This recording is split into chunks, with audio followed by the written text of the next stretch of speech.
ధర్మధ్వజము మాధవవర్మ కాలాన గగనాంగణములోన నెగురునాడు.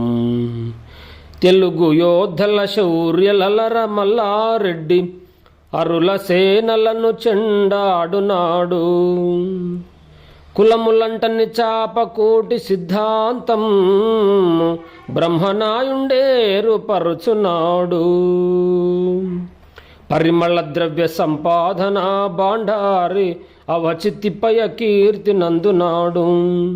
విపుల భక్తి మెరయ వీర కన్నమనీడు స్వామి వాక్పథాన సాగునాడు. సుతులలోన కలుగు శురత్వమునకెంత పులకరించినావో తెలుగు తల్లి, తెలుగు తల్లి, తెలుగు తల్లి.